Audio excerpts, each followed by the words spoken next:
Hey folks, Coach Patrick here, back with part 2 of my 2019 Ironman Arizona race report. In this podcast, I will be talking specifically about two things. First, the peak in terms of how I built into the race itself. And then secondly, about the actual race. Gonna play it out for you guys. I've got a large pitcher of tea here, having just gotten off my bike.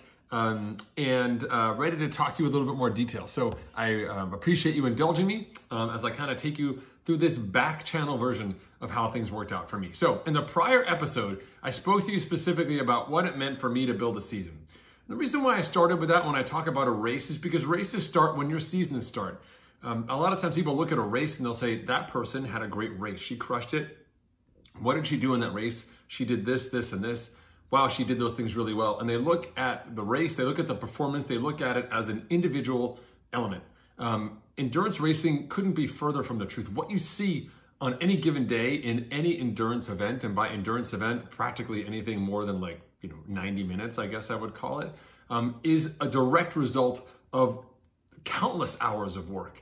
I'm not a huge subscriber to the whole concept of 10,000 hours to becoming excellent at something, but there's no denying that the more work you do, especially in the endurance space, the better off you'll be. And it certainly goes that way with a season as well. So I start every year, as I mentioned in my last podcast, I start every year anew. I look at it again and say, last year was great. I can take nothing for granted. What do I need to do this year to be the best version of myself based off of, the goals, everything else that I've set forth for myself. The reason why I do that is because I think it's really, really important not to let your past experience bias your future actions. You have to be as impartial and as agnostic as possible. If you've had a great year, you feel good about yourself, that's great. Have that party and then we get to work, right? And if you had a bad year and things went wrong or your race went bad, then have that pity party, that's fine. And then we move on, right? Because those things, we don't carry those things with us. I can't show up next year on race day and be like, hey, everybody, last year I was awesome. So this year, technically, I'm still me, right? I'm still awesome. So why don't everyone here just slow down and let me go ahead, right? That's not gonna work. Similarly, I can't say, hey, everybody, last year I caught some bad breaks. I had my shoe fell apart and I got a flat tire. My goggles broke. So, can everyone just wait here and just give me 10 minutes? Just give me a 10-minute head start. And then you guys think it's not going to happen, right? Racing is racing. Everything comes down to that day, to that part of the day when the race really happens, right? There's a race and there's a race within a race, and then there's the actual race, right? All of that happens in a given day. All of that starts when your season starts. So I started with my season because I wanted you to understand that when you get to a place where you are successful in a specific race, it's a direct result of all the work you've done to that point. That, to me, is what's appealing about endurance sports. I'm not smarter than the average bear. I'm not stronger than the average bear. I'm not faster than the average bear. But gosh darn it, if I'm not going to try and outwork that bear, I'll go toe to toe with that bear, and we will train and train and train, and we will see who drops first.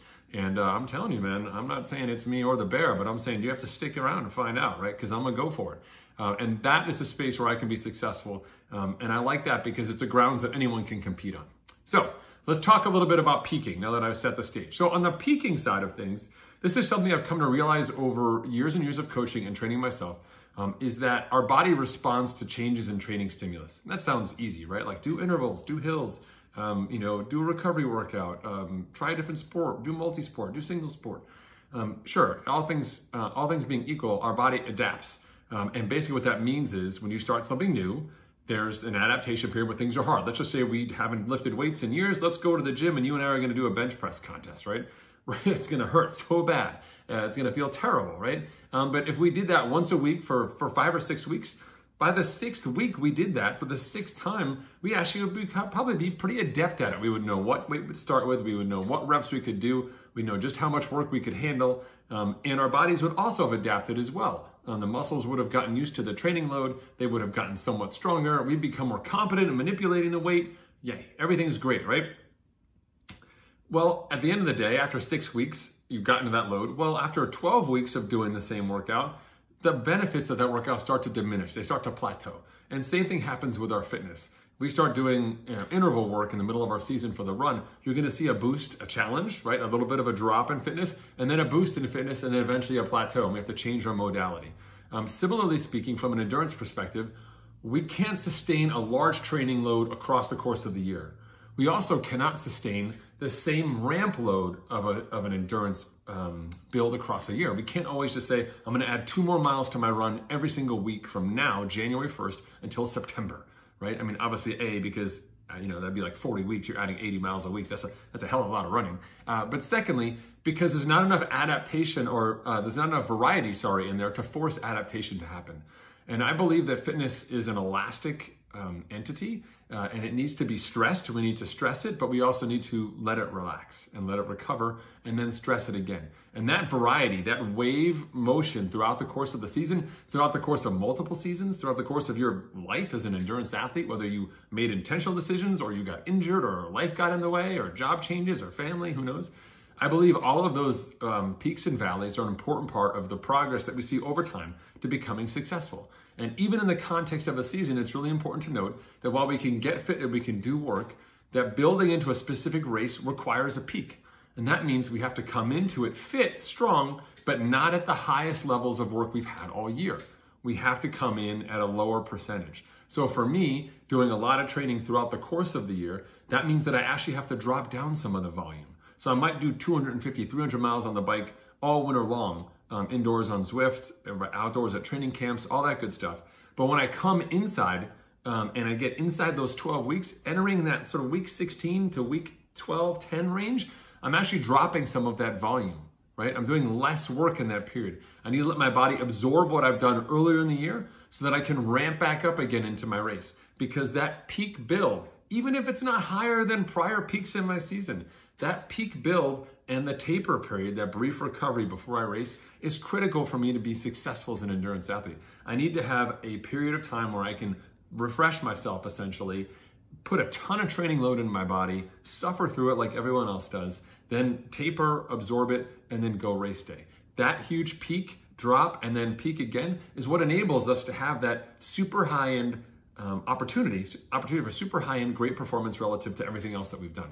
If you just show up and say, I'm gonna run 20 miles a week all year, every week is gonna look the same, and I'm gonna do a half Ironman with a 13.1 mile run, you're not gonna do your best 13.1 mile run, physiologically speaking, because you haven't had the peaks and the valleys to your season. Just plain simple physiology. So for me, the peak period for this race is really important. And I did 2 specific peaks, okay? So I did my build into Kona, right? So 3 weeks before Kona, so this is gonna be early September into Kona. I did a lot of volume on the bike and on the run, etc., even on the swim to get myself ready for Kona. Kona wasn't my peak race. I never go to Kona saying I'm gonna race this thing. I mean, I race it, but it's just such a bear. It's hard to go there with super high expectations. So I knew it was gonna be tough. So I kind of carried a big training load into Kona, understanding that Kona would be tough. I would still give my best, 110% in Kona, of course.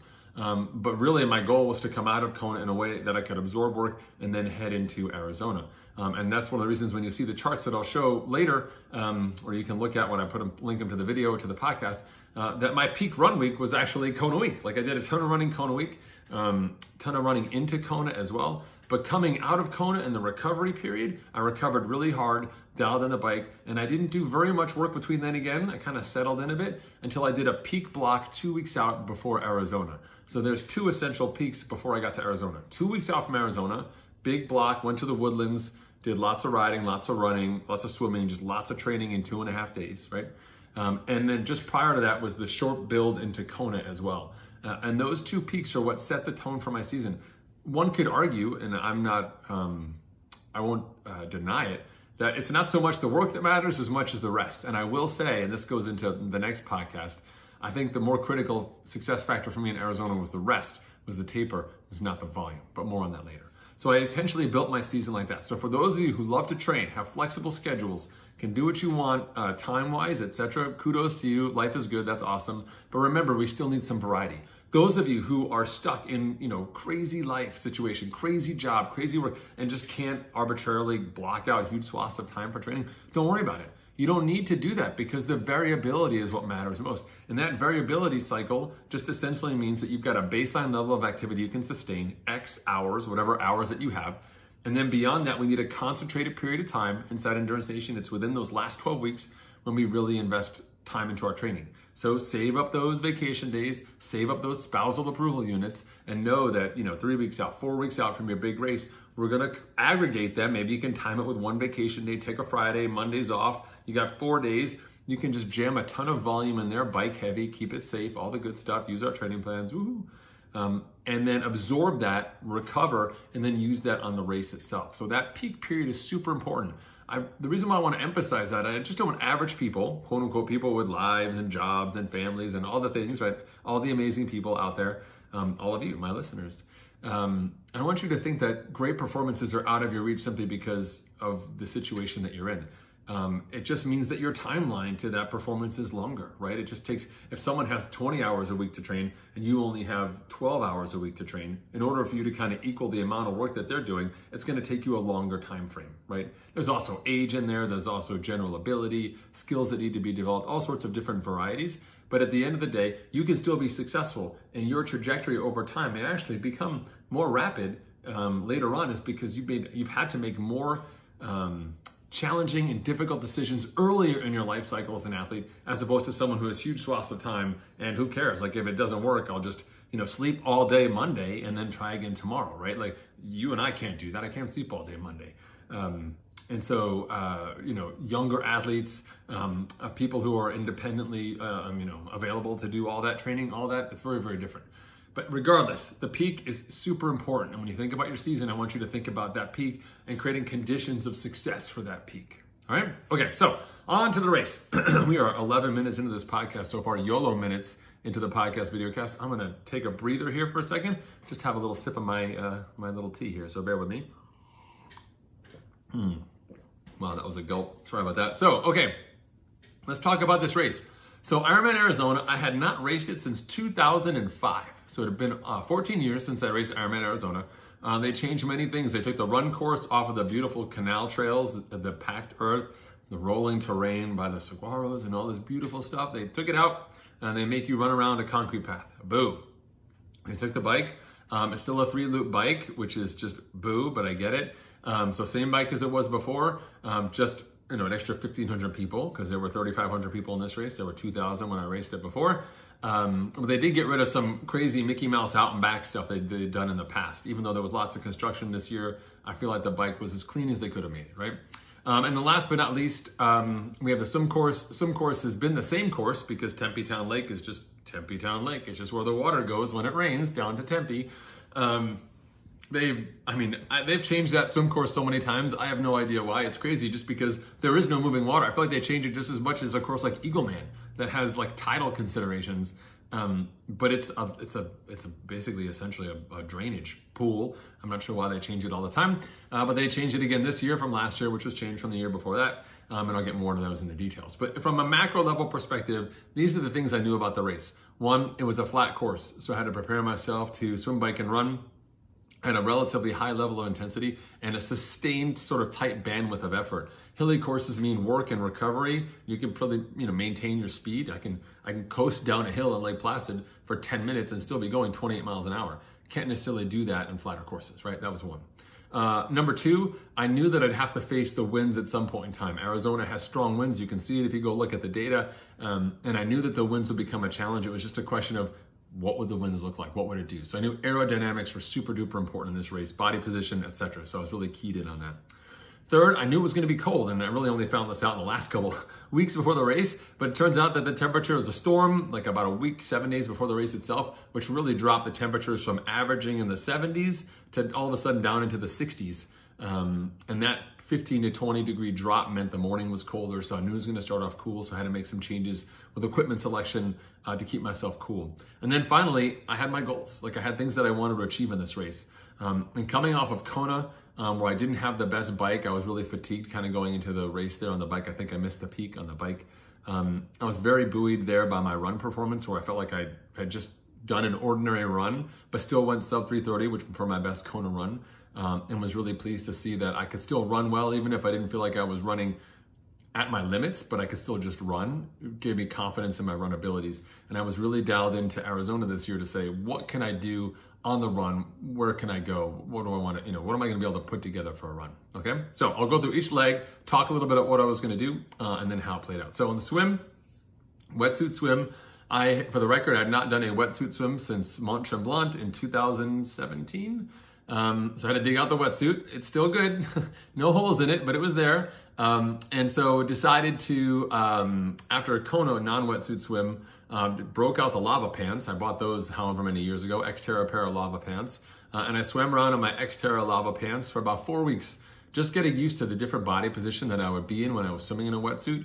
I don't often get to swim in a wetsuit. I did once this year when it was cold in maybe September before Kona out here in the ocean, here in Rhode Island. But for the most part had not. So I used the lava pants and really enjoyed spending a great deal of time getting used to the different type of swimming stroke that you have when you are in that wetsuit or elevated position. And I can't say enough about practicing open water swimming like that, or doing your best to simulate open water swimming, even if you can't get out into open water in the wetsuit. Getting some of the lava pants and doing it in the pool really helps you understand what your swim stroke is like. And what I found was that my swim stroke was actually more efficient the longer I swam. That trying to pick up the pace when I was already in a good body position wasn't actually beneficial to me.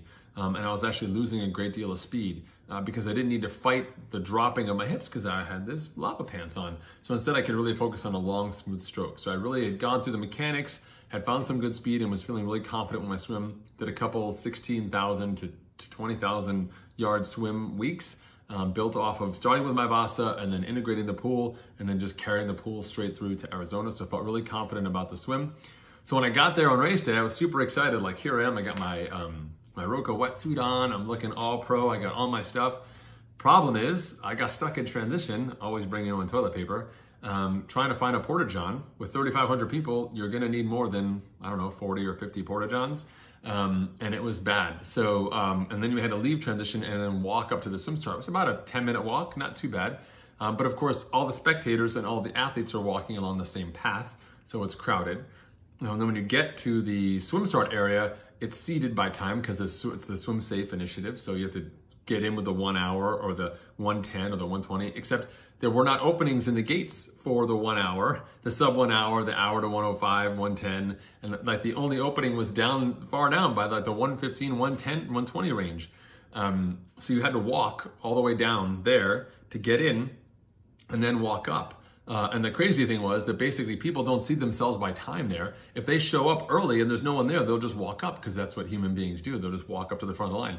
Well, so when they shoot the gun off and they say go, there's people who are at the 1 hour mark who don't want to swim with the 1 hour people. They just got in line and stood there. So they started just standing around like being like, hey, we're just going to wait for that person to walk up here with the 1.5 hour sign, which basically blocked the entrance to the water. So by the time you get down the water, the volunteers are pretty fired up, like, hey, let's go. What are you waiting for? And I'm like, there's a whole gaggle of people right back there who don't want to swim. You may want to move them. Anyway, so the water was going to be cold. I knew it would be cold. So some people had neoprene caps and booties and so on.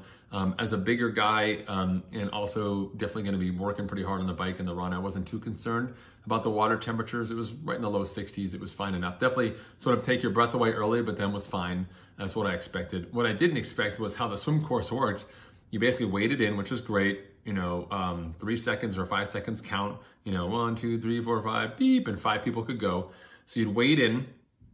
We swam like 50 feet. We had to take a 90-degree turn to the right.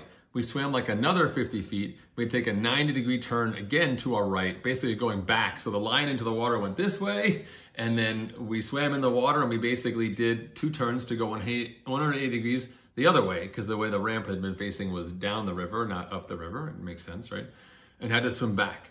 So I was all worried about the water temperature, getting in the water. I did that. What I didn't realize was when the race goes up at 6:45 and the sun doesn't come up until 6:40, like sun at all at 6:40, which means first light's only just starting, and you have tinted goggles and it happens to be cloudy on the horizon, it means like for the first 15 minutes of your swim, you can't see anything. I mean, Coach Patrick, I'm swimming around. I'm swimming like this. I'm like, okay, here we go. I'm like, can I hear anybody swimming over here? No. Like, anybody swimming over here? I have no idea. I'm like, someone's punching me here. I'll just follow the person who's punching me. And it was literally looking up. You couldn't see anything. Not a single thing. Not even like a light on a bridge. Not even a light on someone on a paddleboard. Like someone who'd be standing up on a paddleboard. I mean, nothing. No lights. So I felt for the first 10 or 15 minutes of swimming, it was basically, I could see people on shore, so I knew I didn't want to swim at that sort of gaggle of people with lights and cameras and phones. but I couldn't tell exactly where I was going. I was sort of just trying to follow that. If that was an imaginary line, I was trying to follow that. After 15 minutes, the sun finally started to come up through the clouds, and all of a sudden I was able to see, and life was good. But until that point in time, it was super, super dangerous in terms of just making sure that you were in a good place, being on the course. Like, I just wasn't even sure that things were gonna play out in a way that I would be able to swim effectively. For all I knew, I could have been swimming across the canal, right? Like, it's a rectangle, I could have been swimming across instead of straight up. So, got into my swim groove, everything was good, and I felt pretty reasonably good. Now, the way the course works is basically, because of where we start in the middle of the return trip, you basically have 1/3 down, turn underneath a bridge, turn again, and you've got 2/3 of the way back. So the trip back is significantly longer, mentally harder. That first turn, everybody feels like it's halfway, even though it's not.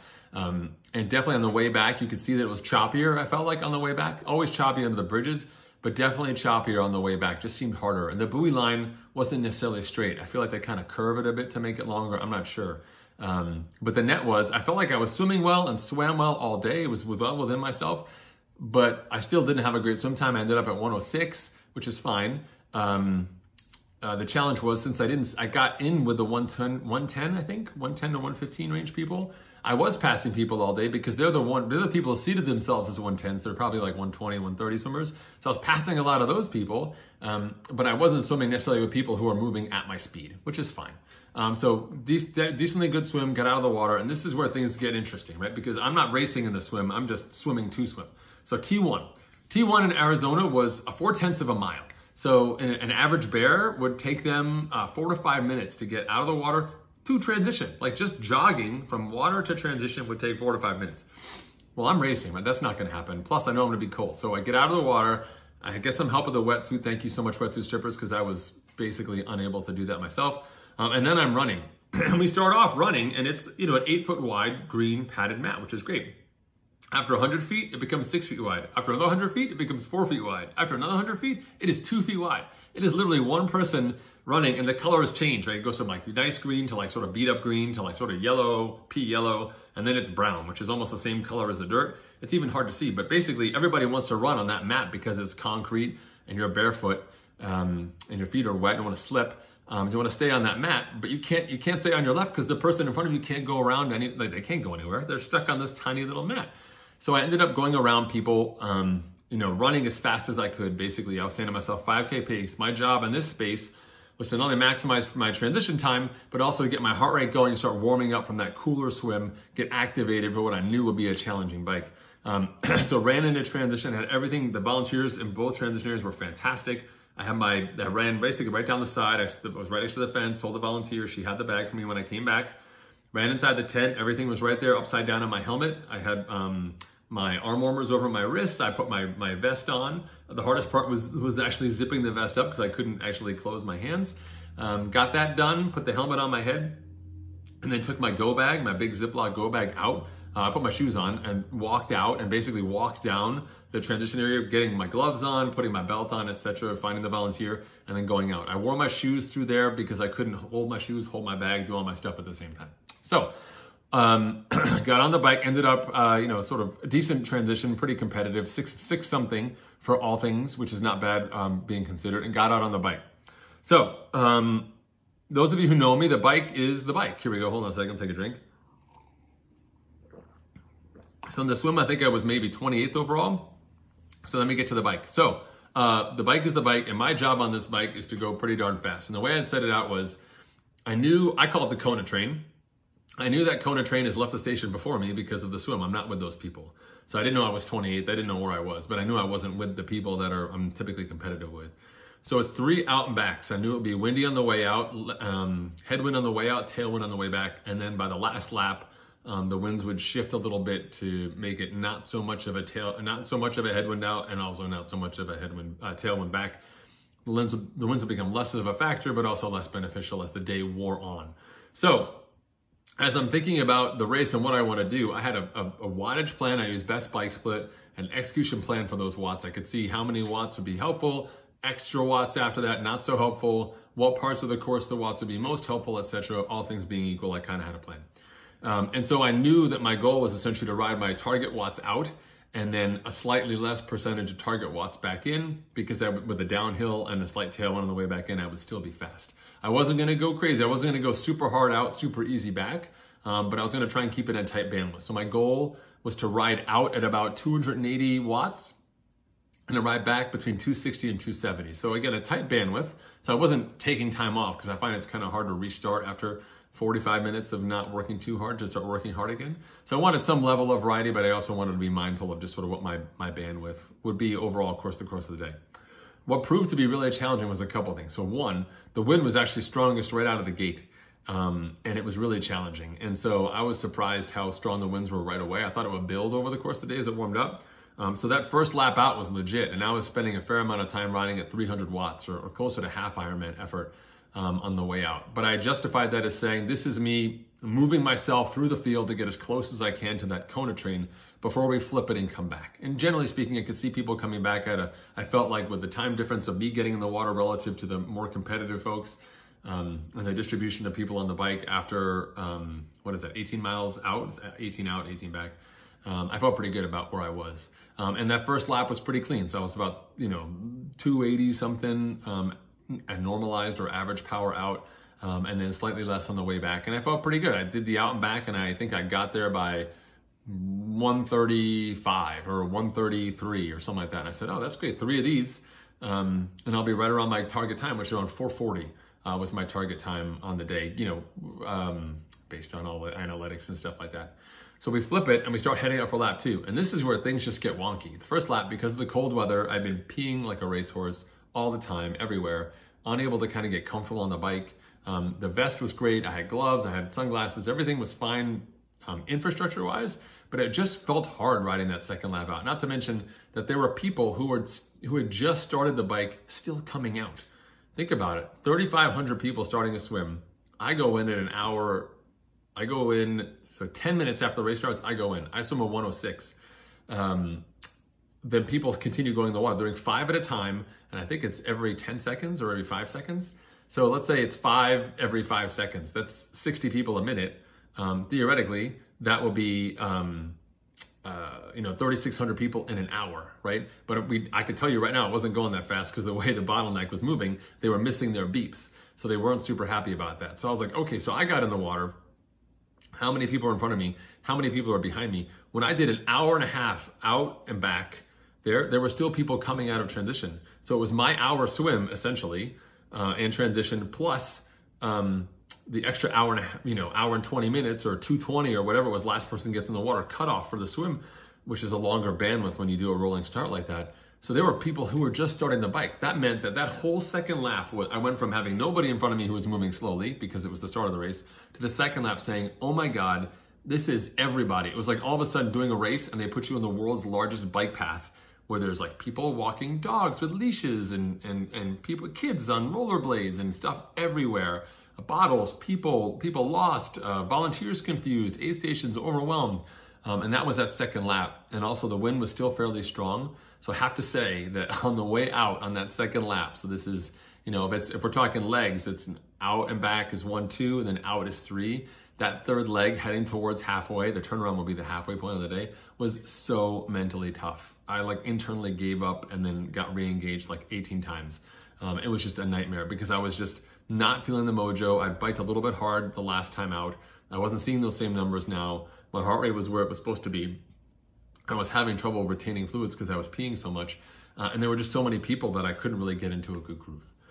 Thankfully, just before I got out to the turnaround, I get passed by 4 guys. And it's 4 guys, but it's really 2. And these 2 guys were working a pace line like I haven't seen in forever. They're right on each other's wheel and they're just working, taking turns. They're not communicating, but they're definitely operating. Basically every single person they passed would raise their hand and be like, what the heck is that? You can't do that. And they would just go flying away. So I moved to the back of that group. They were moving only incrementally faster than me. So I moved to the back of that group and basically just followed them all the way out. But it was making me angrier and angrier that these dudes were just kind of working. So I got to the turnaround and we started coming back into town. We're gonna hold on a second here. I'll be back. All right, I'm back. Sorry about that. Okay, so on the way back, as a bigger person, also putting out higher watts on a downhill, I go a little bit faster. And I was definitely pulling away from them, but they were still holding onto my wheel, and I could see that they would kind of come past me, but then sit up and slow down.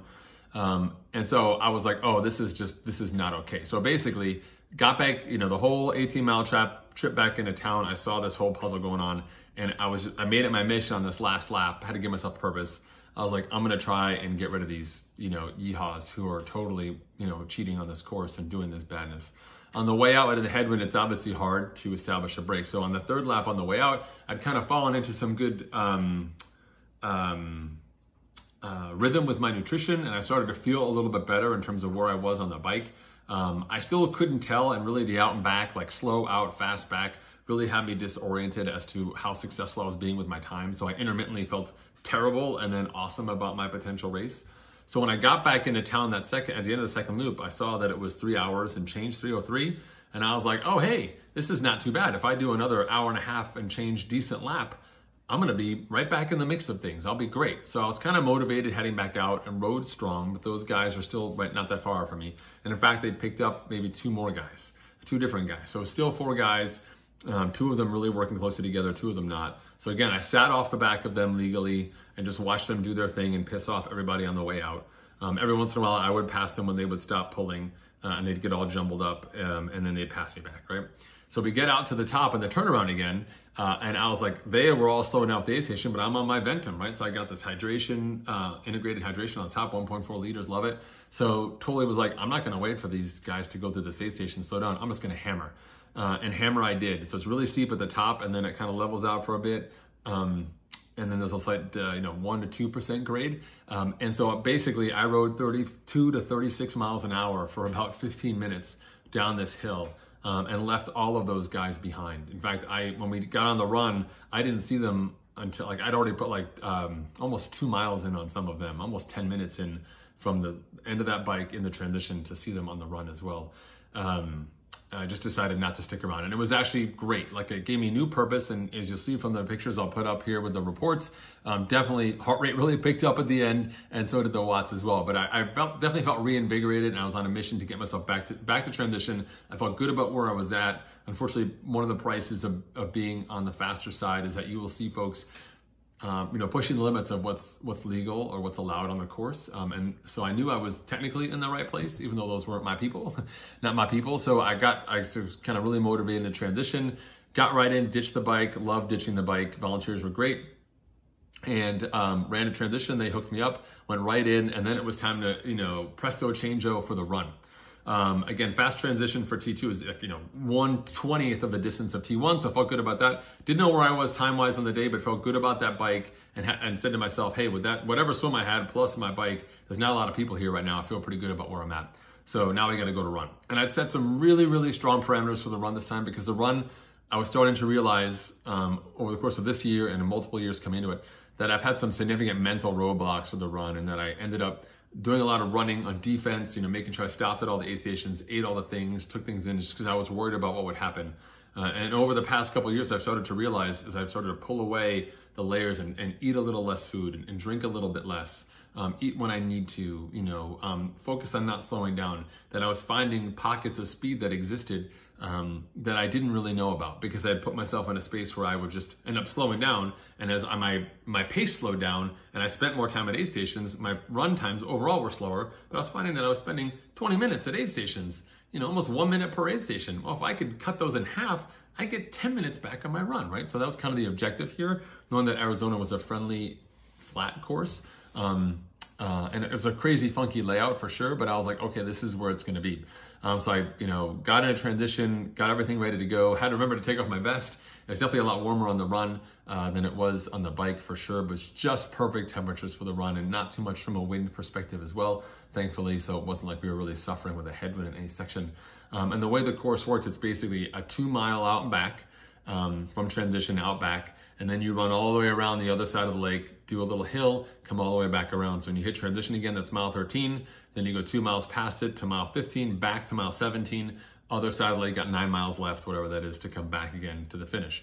So for me, it felt very doable from a run perspective.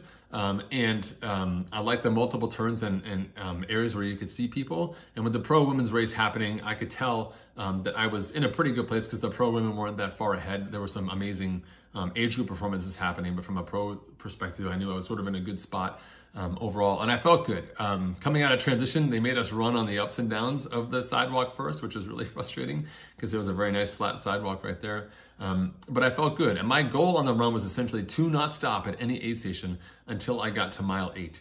And I was going to say 8, 16, and 24, I was going to stop myself and go forward. But until I got to that point in time and had like a cup of Coke and maybe some extra salt, I wasn't going to stop. In fact, I didn't carry my usual fuel belt bottle with me. I was going to rely on the aid stations and just run. And surprisingly enough, I did have to hit a porta john and pee at mile 1, but surprisingly enough, I felt really good. I felt smooth. I wasn't that hungry at aid stations, and I was able to get into a good groove. And I think something I had underestimated was the value of running at a steady pace. If you've got a pace, we're not going to have a lot of pace variability in Ironman, but if you have a pace and you go away from it for a minute and you come back, it's really hard to have fidelity to that same pace, right? Unless you're really using your watch and paying attention, which I cannot do in an Ironman. So being able to run consistently through aid stations was great. I didn't waste any time there.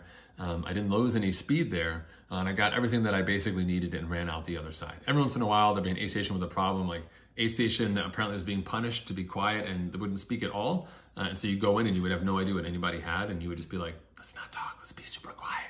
I'll just take this cup and drink it or throw it on myself if it's Gatorade or water or whatever. So basically, the whole first loop, I was chasing a good group of folks. And I can see, right when you get off the bike, some people slow down right away, other people are fast, some people are coming up to you, etc. So I felt pretty good about where I was on the bike. I saw some of my friends out there on the course as well, so it's kind of neat to have some people to chase. Kind of felt really good through that first loop. It was warm, but not too bad. And I felt good. I wasn't looking at my watch. I had no idea what I was doing, but in retrospect, those first 13 miles were great. They were like 7:15 pace, or even lower, faster than 7:15 pace. I think it came through halfway at 1:34 or something like that, which is fantastic for me. And it wasn't until later on that I ran into trouble nutritionally, and I really believe a lot of that was just due to the hydration problems I had early on the bike. And it was around that second lap when I had heard that I was actually sort of duking it out for first place, and that first place was running faster than me, but was a little behind me because of my bike. I really had trouble understanding where anybody was on the course. All I knew is that I couldn't really slow down very much. I mistakenly thought that someone who I'd been running, sort of trading places with very close to me, was the person who was chasing me in my group. Turns out he was maybe 7th or 8th place, but I used that person as a carrot and followed him, and it was basically my whip to keep running, keep him in sight as he started to get stronger over the course of the run. And sure enough, at mile 22, we basically had caught each other up and we ran up the hill together at mile 23, really suffered. On the way down, we decided to run together, which sounded great. I was like, this is perfect. If this is the person I'm racing and I'm running next to this person, then life is good. Like, he can't possibly beat me because we're together. But then at the next aid station, he kind of pulled ahead, sneaky guy. So I was like, I was running better up the hills. He was running better down them. So when we were running up the hill on the path, I passed him again and he was like, go for it, keep going, you're doing great. So I was like, okay, fine. So I start running and I feel good about that. Well, I turned the corner and I've got about a mile to go when I see someone waving at me, telling me that I've only got like 30 seconds or something, because I'm being chased, and I'm like, oh my God, I've got to do something. So that's when I really picked up the pace and really finished strong, as you can see from the data as well. Basically, ended up running a 3:19 and change, which is my second fastest Ironman marathon ever. Perfect conditions. I would say I would prefer not to run on sidewalks because it really beat up my quads.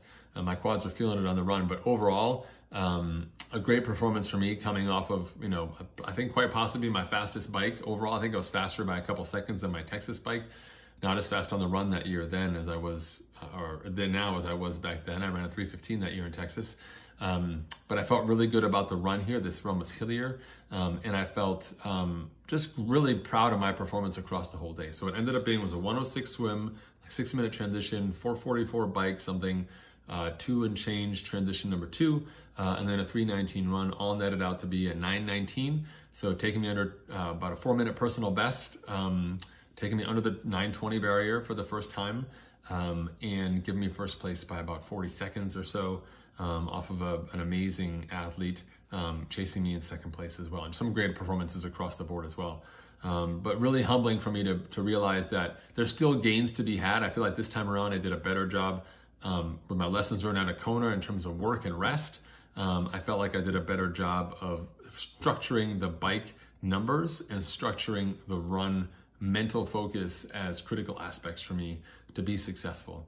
And I hope that these are good lessons for you as well, to know that, you know, being successful on the bike or the run is not just about the training. It's not just about having good targets, but it's about making good decisions within the context of the race itself that really starts to diverge, because there's multiple versions of your race constantly happening as you're out there. And there's the you who didn't eat something and the you who did eat something, right? And you have to sort of decide, when are you going to do that? And at some point in time, you've waited too long to eat and it's not going to help you anymore, or you're too far gone at that point. And so being able to learn from all those instances becomes really, really important. And I was really proud. And one of the reasons why I like to stack the two races together is that you have a very quick turnaround time to be able to re-implement and capture some lessons learned. So I was very pleased with what the changes I was able to make to my mental focus and the protocols heading into Arizona. It gives me hope, old dog, new tricks, right? It gives me some hope that this next time around I can do something a little more special. But I am enjoying and going to enjoy some quality downtime from the swim, bike, and run game. Not a huge fan of swimming in the winter, so I'll be doing some biking and some running, and you'll see me on Zwift for sure. But that's really it. So it ended up being my personal best time. It was great to be there with the team. I have not mentioned them very much in this whole episode, but they were fantastic. We had more than 25 people racing. We were in 5th place in the Tri Club Award, coming in 5th place to some amazing local teams who put up some great performances and great team performances across the board. It was just a blast at the end of the day to be able to high five folks and hang out with them at the hang out with them afterwards for pizza, and then see them the next morning at the awards and just share some stories and shake hands and just thank people for their support, guidance, leadership, camaraderie across the course of this whole year as we built an Ironman Arizona. Just so great to see the team. Makes me really excited for 2020. When St. George is the key race, I'm not doing it, but I will definitely be on the ground to support them. We're doing a camp and all the good stuff, so it'll be a lot of fun. So, okay, so as I mentioned, I will put some charts and darts and all sorts of things attached to this so you can see it and check out for yourself. If you've got questions for me, head over to our Facebook page at facebook.com/EnduranceNation. Fire away, ask me there in the Publix. I'll be happy to answer and give you as much feedback as I can. Those of you on the team, if you've got questions how any of this may pertain to you, bring it up in your coach thread. I'll be happy to talk to you about in more detail as well. Of course, some of the training stuff that I used in my build-up, I didn't talk about it here because top secret for the team, right? Team first, everybody else second.